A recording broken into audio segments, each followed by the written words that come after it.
back to another episode of Conversations, the show where we talk about things that maybe more people could be talking about in the work environment that would make our work environments feel a little more human. And today we're talking about something that is very near and dear to my heart because we're talking about motherhood.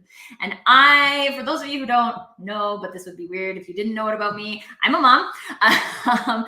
And it's whenever anybody asks me to tell me about myself, it's the number one thing I say. I am a mom. And it's one of the jobs I'm most proud to have. And there are, shall we call them, some complexities that come to play once you are a mom and you also want to contribute in a work capacity. And so we're going to be talking about those things today. Couple things to frame for our conversation today. Well, specifically, we're talking about motherhood today because we have two moms having a conversation. There's some parenting things that come up. So if you are a dad and you are watching, please get in the chat and share with us our perspective or your perspectives as well. We already know our perspectives. Don't share our perspectives. Share your perspectives. Yes. Because I often think that people assume that the mom experience and the dad experience is the same, but in a lot of scenarios, that's not true. And it's helpful for moms to also know the dad perspective. So if you're joining us today and you're a dad, please share your perspectives as well. Very, very welcome here. On that note, this is a conversation for all of us. So even if you're not a parent, you probably came from parents. Right? You might have friends who are parents. You might not be a parent for a specific reason. All of these things are an awesome contribution to the conversation. So if there's something that you are being called to add, regardless of how you fall on the parenting spectrum, please feel free to add those in the chat. We always love having a diverse perspectives coming at us through the chat. So let's learn a little bit more about my special guest today, Alison. So Alison, we've talked about some mom things before, but tell the people who are watching today, who are you and why is this conversation about moms and work and that relationship important to you? Oh my gosh, that's a loaded question. I love that. Thank you, first of all, for having me on this show. I love talking about conversations with regards to motherhood and how it applies to our world that we live in today, whether you're working or not. But in this case, we are talking about working moms. And so I think is being crazy. So let me know that you can hear me and then I'm back. Oh, as is, motherhood is. All right, perfect. You can hear me. Good. That's why I kept talking. I was like, well, just in case.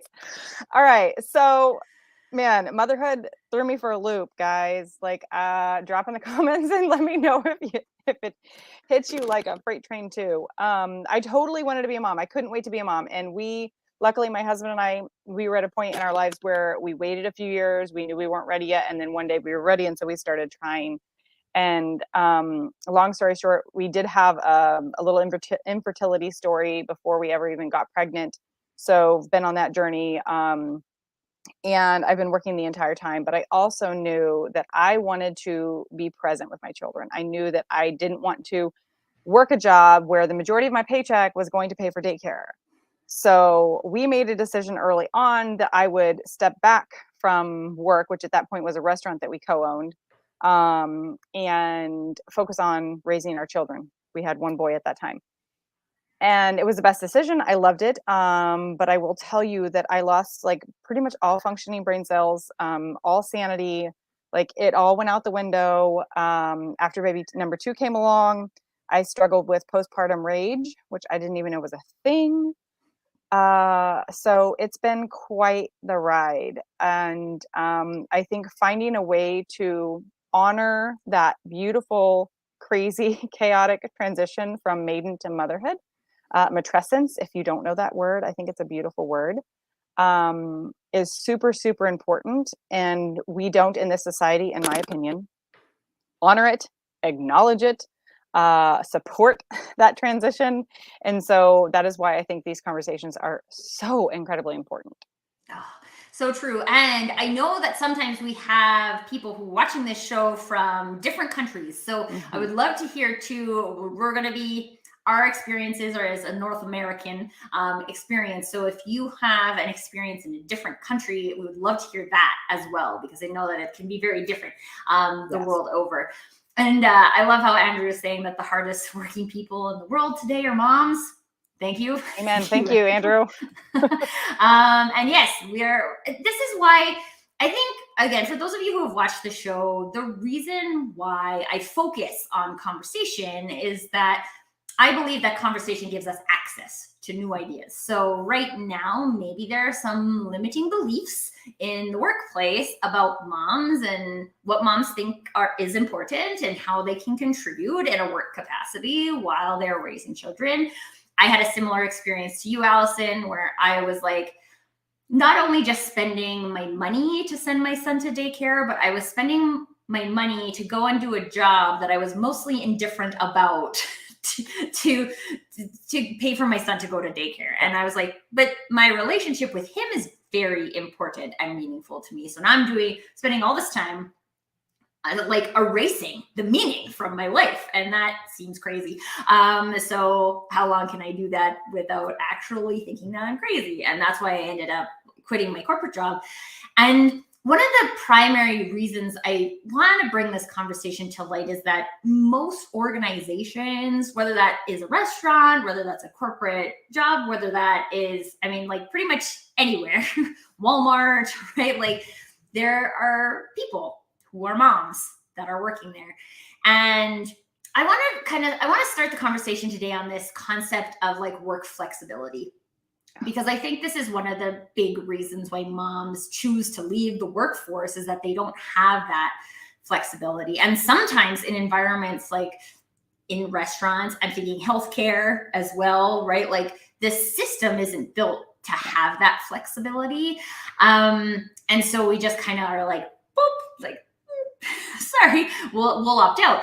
But I'd love to talk about, Allison, just from your perspective and from your experience, what are some things that we could talk about, just conversation-wise, that might be able to bring some flexibility or a desire for flexibility into some of those workspaces, so that we could have what are some pretty great candidates come back into the workforce? Yeah.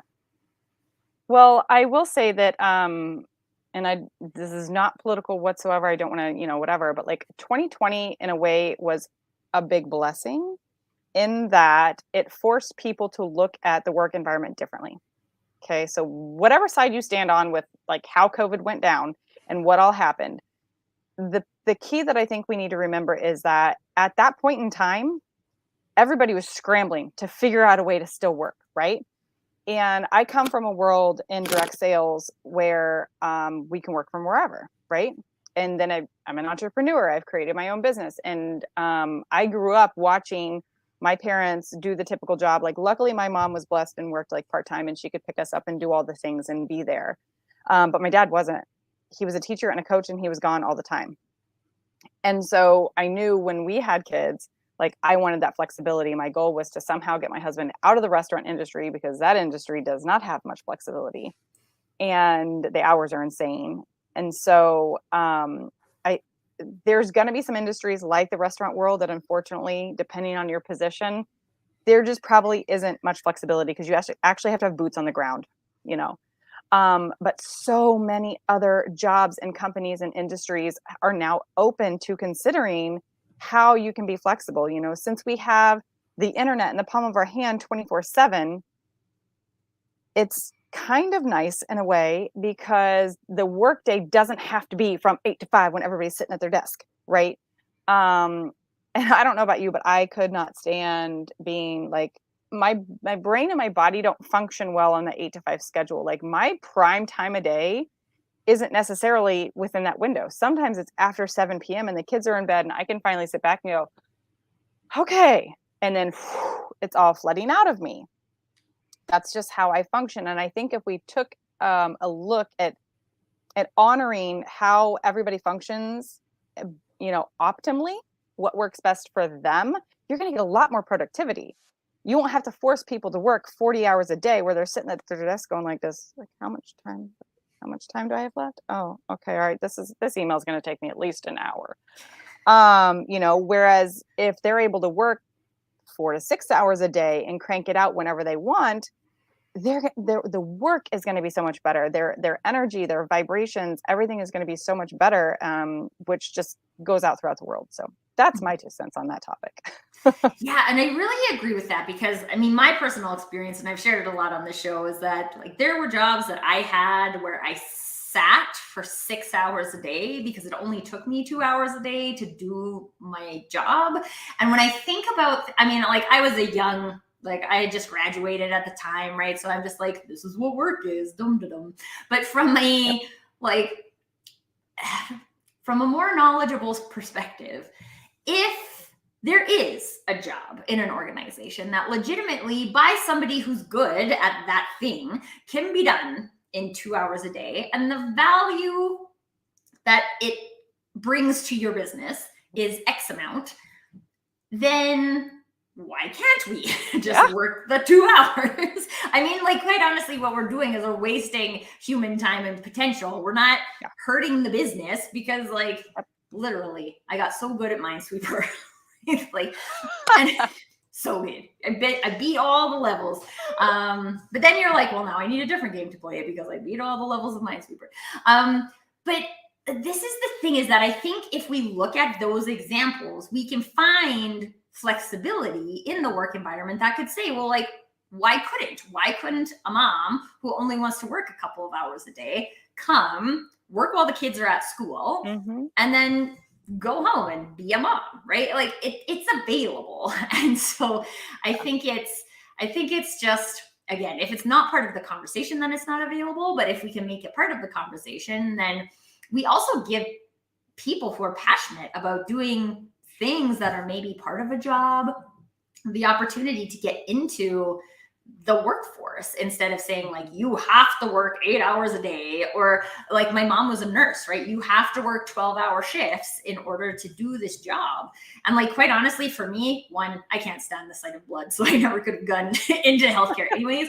But like, I can't imagine myself working a 12-hour shift, right? Like, I feel like I would be a disaster. In the corporate workspace, I was a disaster by about 2 o'clock. I'm a morning. You got hit me in the morning and then I'm good. But after about 2 o'clock, I'm like running on fumes. So if you're fine with fumes, then that's fine. But I usually don't like to bring that kind of energy to the world.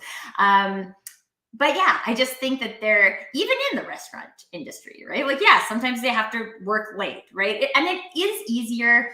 I get the shift thing, right? It's easier to have fewer shift changes because when you have a shift change, you have loss of productivity. But do we have loss of productivity because we have such long shifts? And is there a like place where we could balance it out and say like, oh, maybe we don't have to run a 10-hour shift. Maybe we could run a 6-hour shift and it actually saves, or maybe it just like levels out, like that's break even. And so now we have an opportunity for more people to have shifts, and like, I don't know.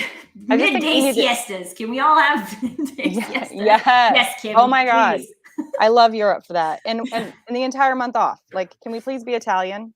Like, hands down to all the Italians out there to figure this out. And Spain is in there too because they love the midday siestas. But Europe, they have this beautiful culture.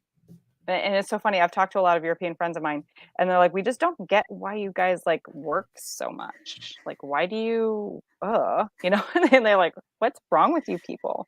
Even my husband's family that's from South America, they have mandatory 2-week vacations for every person. That's the minimum. You are required to take off work for 2 weeks every single year.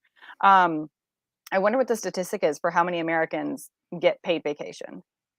I really wonder what it is, because I know that I only worked at one job when I was working in the interior design field that had paid vacations, and you started out at like a week a year, and you had to build up, right? The longer you were there, the more time you got. So I think, unfortunately, that we still have these archaic ideas behind what the workplace is here in America. As far as, the 40 hours a week, that came from, what was that, like the manufacturing days. Like, hello, we don't do that shit anymore. Pardon my French. Yeah. Like, no, Well, and they have that's the thing. machines that, like, We're come not on. asking ourselves the right questions, Exactly. right? Like, okay, maybe. And I don't even know if then it made sense either. Maybe it made sense back then. Maybe. But it especially doesn't make sense in all scenarios now. Right. Right? Like, I remember my husband works for a grocery chain in management. And so he mostly is on Excel or Zoom. His team is not local. So they're spread all the way across the country. And they were like, you need to go back to the office. And he was like, I am sorry, I need to go back to the office so I can sit in my computer and Zoom with my team, because I can do that from home and not spend an hour and a half commuting every day.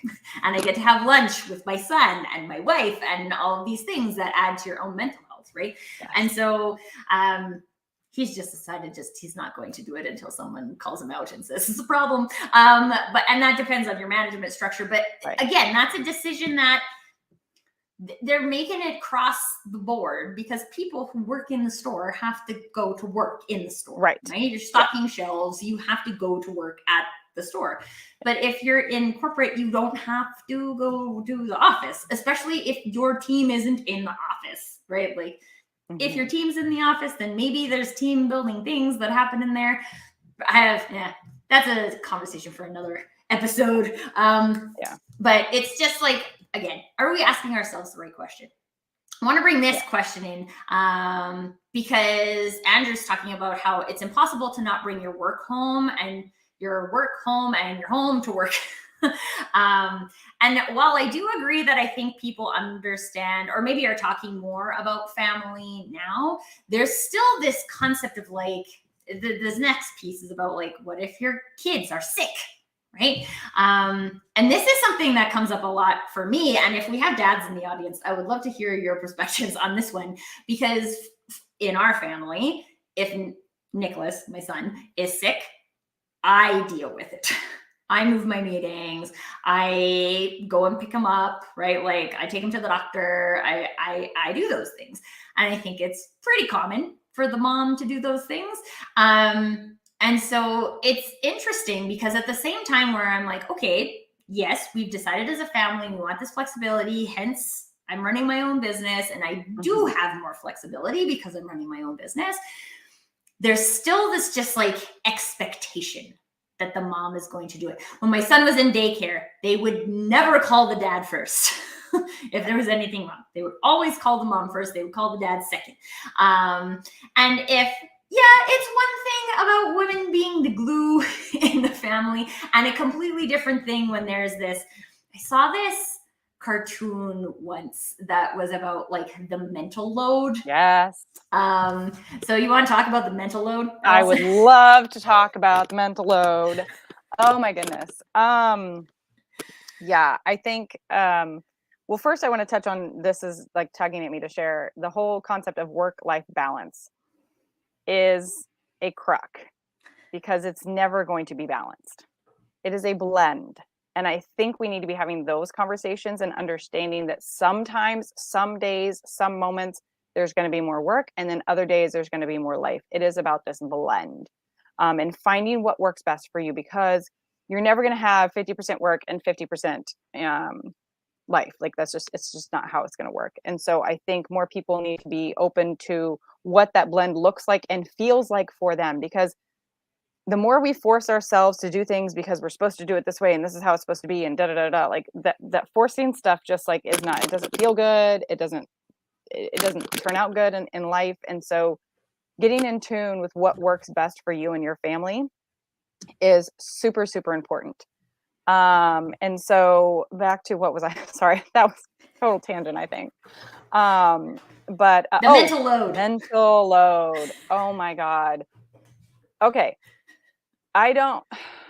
This is kind of a tough one, because you can make it sexist or whatever and be like, well, dads don't function this way and moms, that's just how it is. And To an extent, yes. How the female body is designed and biologically and chemically and all the things of how, we are built to have babies, and the men are built to protect and, make things and do things. Like, to an extent that exists, yes.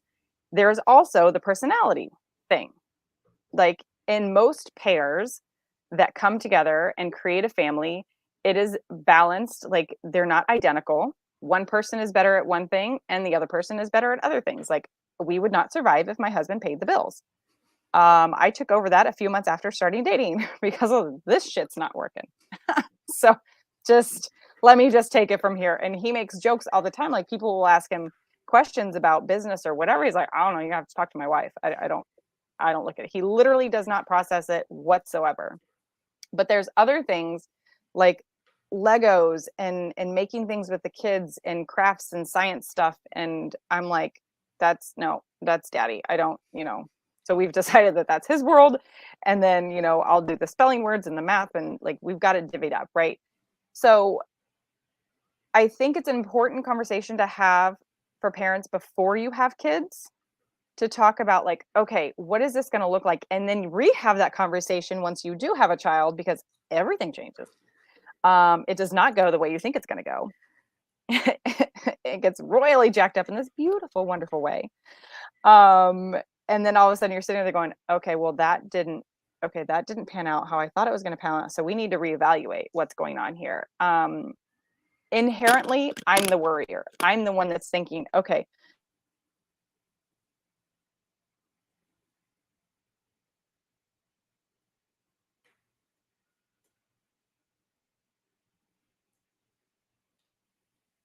Huh? Did we lose you, Allison? but like all the different things, like, and Sorry, we lost you for a bit. But I think you're back now.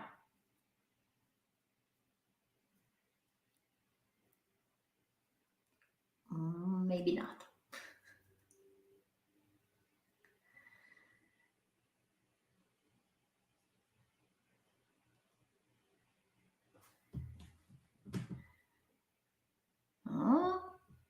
There we go. It says I'm back.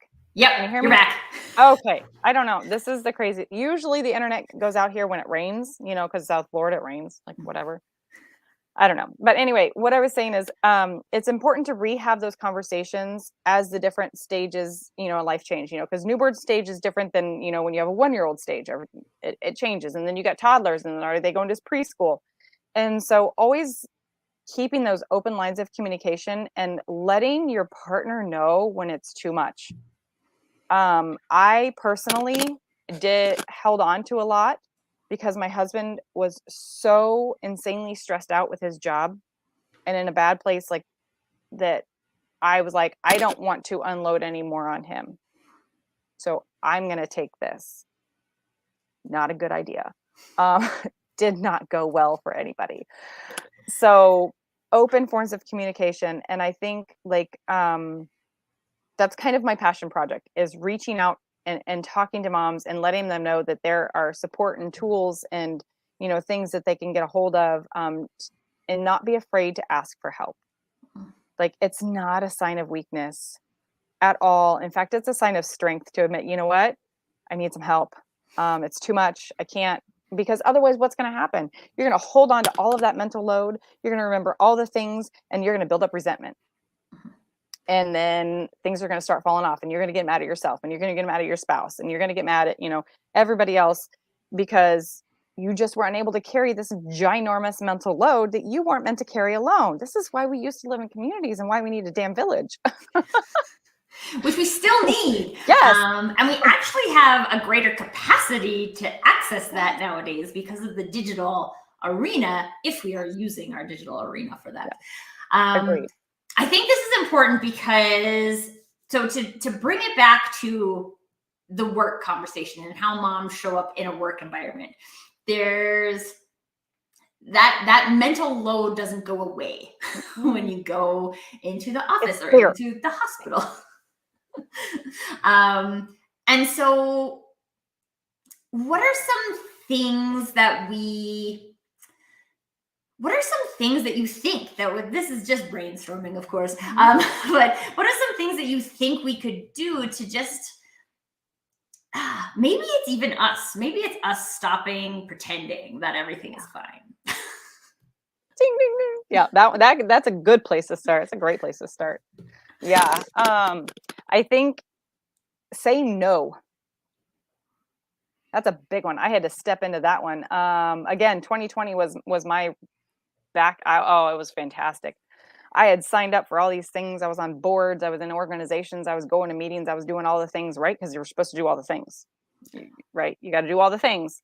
So I was doing all the things, and 2020 happened, and I was like, sweet, I can say no to all that because we can't do it anymore. So I backed off of so much, and it was the most beautiful thing. I mean, I was stuck at home with my two toddlers, which was not fun. I'll be honest, it was really rough. But it was that opportunity that I needed to feel like I had an excuse to say no, right? Instead of feeling bad for disappointing somebody, when really I was disappointing myself because I was just loading more things onto my plate that I couldn't even handle myself.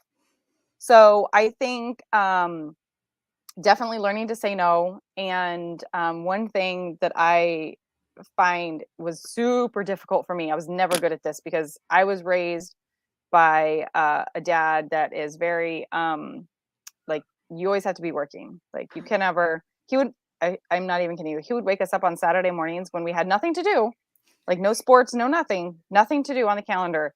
He would wake us up at 9 just because there's no need to be sleeping past 9. There's something you can be doing. And he would find shit for us to do. So I had to unlearn, I'm still unlearning that piece of it, because relaxation and rest is not like this luxury that only some people get to have. It is a requirement that we all need, physically, mentally, emotionally, spiritually. We all need to rest and recharge. And so I think one of the things that we can do to help with that mental load and the work-life balance, especially as moms, is to force yourself, if you have to put on your calendar time and space for you. I literally had to do this like 2 years ago because one of my money mindset coaches, girl _unfiltered on Instagram, she's amazing, Helena. We were talking about, like, what do you want to manifest, right? You have all these super ambitious women in this world that are moms, and they want to do all these things and conquer all these goals. But like, where in your schedule does that fit in? Look at your calendar, like literally look at your calendar and see where it fits in, and start taking a hard look at which ones you can take off to make space for what it is that you want. And where's time for you in there? There's time for everybody else, but where's time for you? And that was a big eye opener for me that I think we could all get better at. Yeah, and I think too that a lot of times when it comes to those work environments, we feel like that's not available for us, right? Yeah. Like that we can't say no. And a friend of mine, Lauren Lefkowitz, she always talks about how she would like constantly raise her hand, right? And she was like, I'll do that. I'll do that. That's me. I'll do that. Like, no one actually asked you to do that. You just volunteered. And so looking at those things where you're like, well, like, is there something I could do to just not say yes to this? And I would say, like, for me, that was something that was really hard, is getting away from, like, especially when I thought something was going in the wrong direction. But at the end of the day, again, I think it comes down to knowing what's important to you, right? Like, is it, I have this conversation with my husband all the time, right? Like, what kind of energy do you want to parent from, right? Because let's be honest, it takes a lot of energy to parent, especially a toddler. And I don't know, it might be just as bad with an adolescent. I don't know, I don't have one yet. But like, it takes effort and energy and time and concentration and focus to parent. And when we go into these work environments that are, the visualization I always like to use is like treating humans like batteries, right? Like I plug you in and I suck you dry and then I send you home to recharge. And if you're going home to a kid-filled recharging environment, then that's just not a thing, right? Like you won't recharge. You can't recharge in that scenario. So how can we get curious about ourselves? Like you mentioned, Alison, like you work better in the evening. I work better in the mornings, right? Like how can we get curious about those things about ourselves that empower us in the best energy we can find? And then, like, dare I say it, can our leaders can our leaders promote that activity? Well, I think we'll have to come up with some new leaders before that happens. But I think it hasn't been part of like the leader's job description, right? Like if you look at a vice president job description or things like that, it'll talk about strategic management and like KPI reporting and all of these things, but doesn't talk about like the human side of things. And we also need to take into consideration a lot of times that like those leaders are parents, right? But and we may not all, and we won't all, because no two people are the same. Nobody has the same kind of parenting experience, kind of parenting relationship, right? Younger parents have a different relationship than older parents. And it's just that if we don't talk about it, we can't know. We can't know about it, like what's real for ourselves. And we can't, even if we can't know about what's real for ourselves, then we can't bring it to the workplace because I say this a lot too. There's no point in saying like, well, the work environment is responsible for this. They're responsible for making sure that parents can thrive in their work environment. Well, that's nice.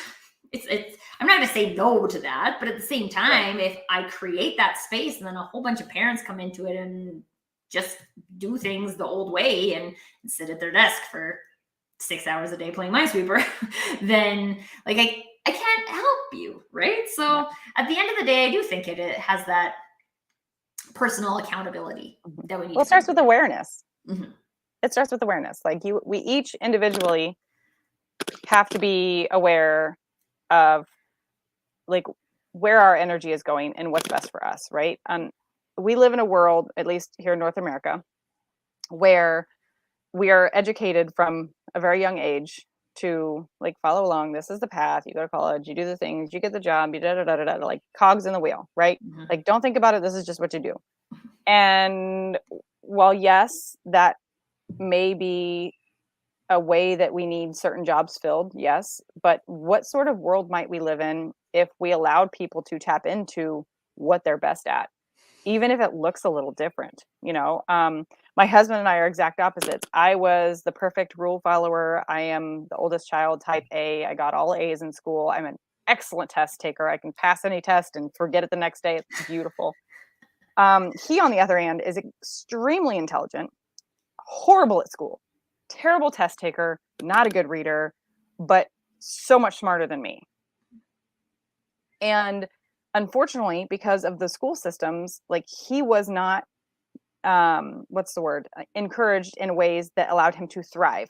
Right. He survived, he managed to get through, but it did not contribute to him becoming the best version that he could possibly be with his God-given gifts, you know? And I was the one that like did all the things and I got all the awards and my resume looks great and I got the great job and and all the things. And I was utterly miserable.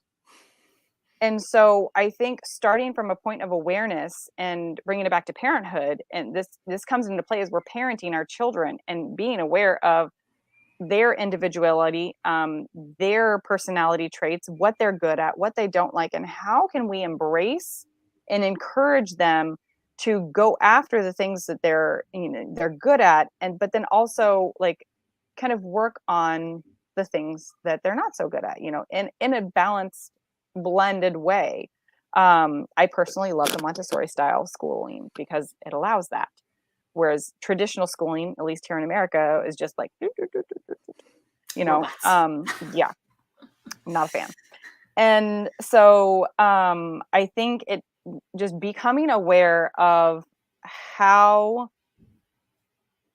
we each function and tapping into those feelings, like, because we go through the motions so much on a daily basis, all the things, we do the same thing, we wear the same clothes, we drive the same way to work, we get the same foods. It's just this motion, in motion thing. But if we pause long enough to take a step back and really get into it and be like, okay, is this serving me? Does this feel good? Is this really what I want to do? Like, is that really what I want to do? I think that just that one step alone would make a world of difference. Yeah. And because when you can do that at home, you can also do that at work, right? Yeah. And I think that there's a lot of box fitting in that happens at work. But at the same time, I don't think it's actually intentional in most scenarios. Like, I think it's just like a default behavior that we have. So, like, could we make something new of our role? Could we find something that we're passionate inside of what we currently do? Probably, but not if we're not looking for it. Right. And so one of the things I want to just talk about quickly, though, because when you're talking about this, I think this is a lot more common in the parenting conversations nowadays. And this is something that I've realized too, is that, like, dude, this little person is not, like, there's some things that are similar to me, but this is not the same person as me. And I have to assume that he's going to process and experience differently, that he's going to see things differently, that when I respond, maybe we're not hearing the same thing. And one of the things that was interesting to me is, like, putting so much effort to do that at home as a parent, and then going into a workplace where nobody is doing that was something that was really hard for me, because it just really pointed out to me that I am in a workplace where I don't belong, right? I don't belong here because people aren't having this. Yeah, it's a personal conversation, but no one else is having this personal conversation. They don't care. Right.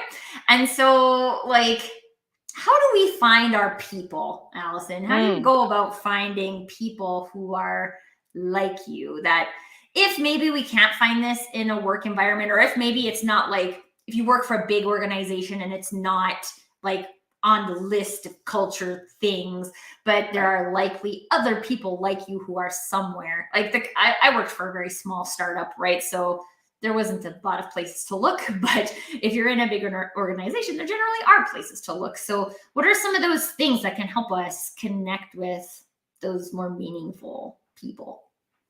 Well, I mean, I think it's probably safe to say a lot of us are on social media, right?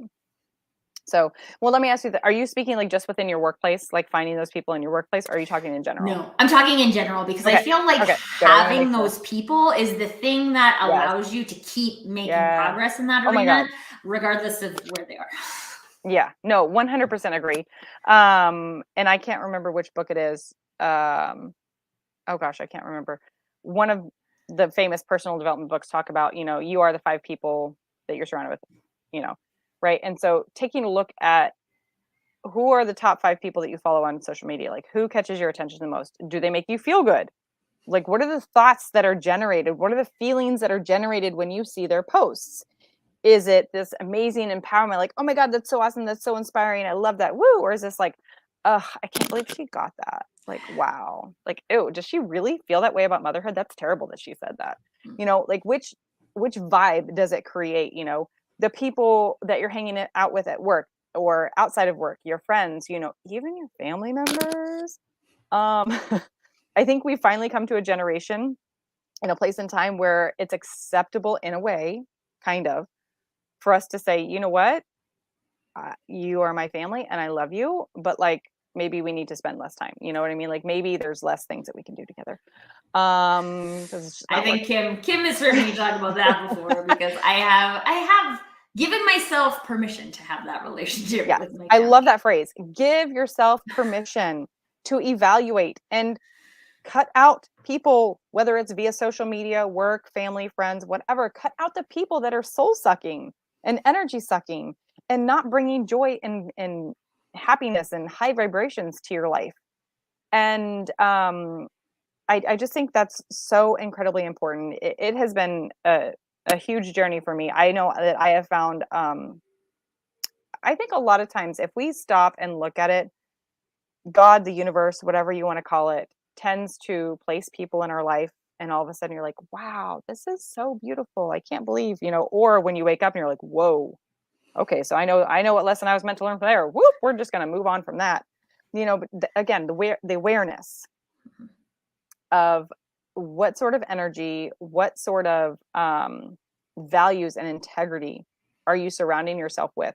And if you're not finding it where you currently are, start on social media. I mean, it's totally free. You can stalk people all you want, really, kind of without getting in trouble. And unfollow people that you don't want to see. Like, I had to force myself to do that and unfollow people that I've known for years, family members and friends, that I was like, this is not, I can't watch this. I can't watch this train wreck anymore. Like, we're just gonna unfollow so that I don't have to see it, because I could feel that negative energy every time I saw their post. It was like this pit in my stomach, like, ugh, and so I decided to not see those posts anymore. Yeah. Super easy. And Well, I think we forget we have that permission.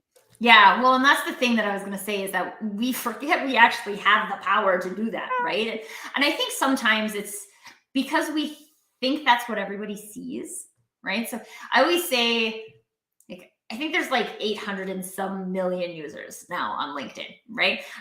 Even more on Facebook and Instagram.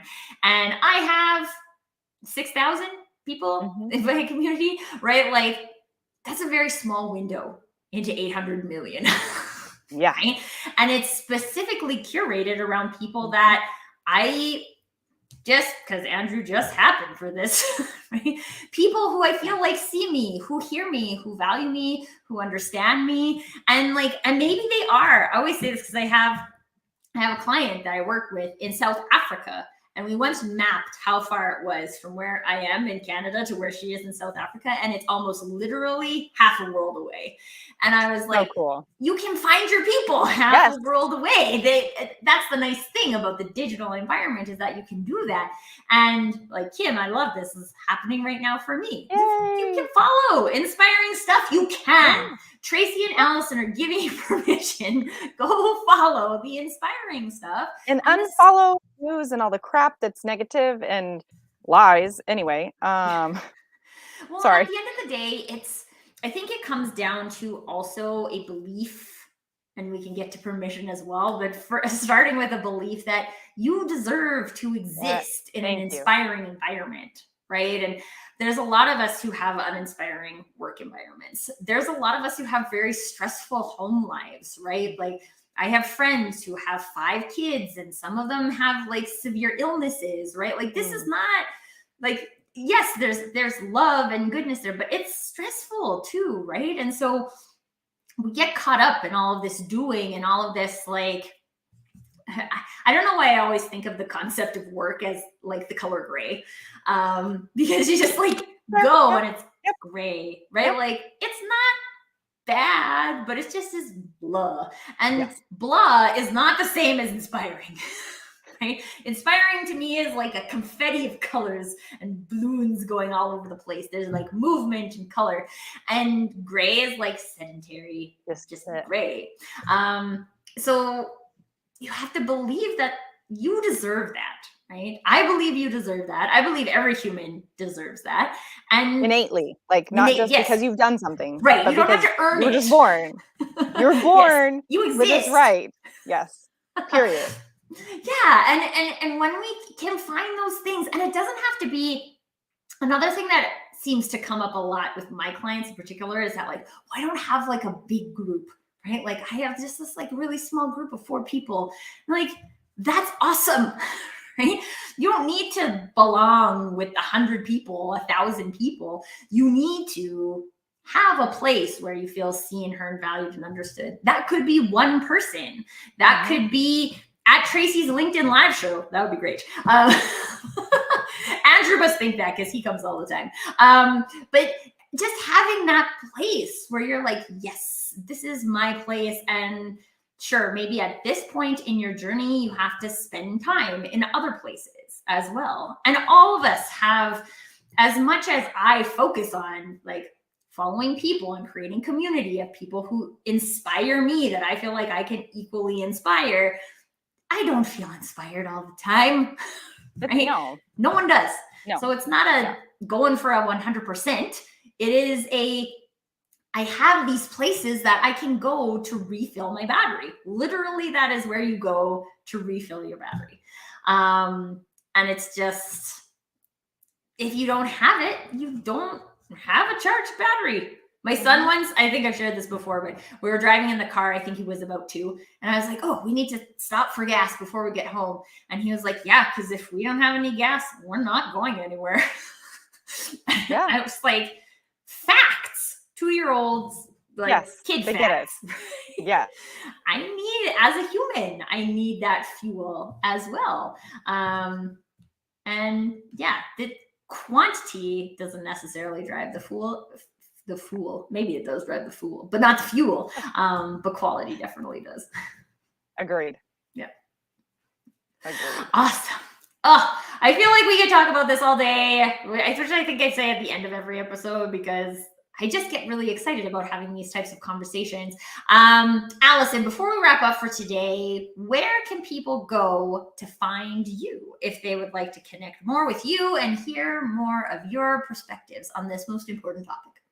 Absolutely. Yeah, and real quick, I do want to share, you were talking about like the value of like just connecting with one person, and it hit me like it's a law of attraction, right? Like once you start finding those people that match your vibration or the vibration of where you want to be, even better, then that's just going to keep growing. And all of a sudden you're going to see people and things and opportunities come into your life. You're like, oh my gosh, this is so great. I 100% believe in the law of attraction, like I said, whether it's God, the universe, whatever you believe in, connecting to that and starting with that one person, because you never know where that one person will lead you. You So really, true. really don't. So just keep that in mind. Yeah, these days I'm mostly on Instagram. You can find me all over the place. You can find me on LinkedIn. You can find me on Facebook. You can find me on Pinterest. You can find me everywhere. It's my name. Super easy. Just 1L Alison Avayu. But yeah, happy to talk. I love talking about this topic. Motherhood Elevated is my passion project about just helping moms get those tools and tips in their hands, because not everybody can afford a super expensive coach, or not everybody can afford therapy or postpartum doula, or all these different things. But you know what? There are free and easily accessible resources out there, and just ask for help. Reach out, have a conversation. Yeah, I love it. And that's kind of ties into your last point as well, too, right? Like it could be one person that you reach out to and ask a question or have a conversation that can start you on your journey to finding the confidence in yourself to do that more, because you've seen the benefit of doing it. Yeah. Oh, so awesome. And I just want to high five Kim, because I know and I love you. And thanks for tuning into this episode today. Thank you, everyone, for your wonderful contribution to the show. Andrew and Kim for getting into the chat. Of course, Alison, for all of your sage advice on the topic of how we can have conversations about motherhood and work, and how that doesn't necessarily have to be a trade. Definitely connect with Alison, everybody. It's such a great contact to have. And until next time, permission to do you. Thanks, everyone.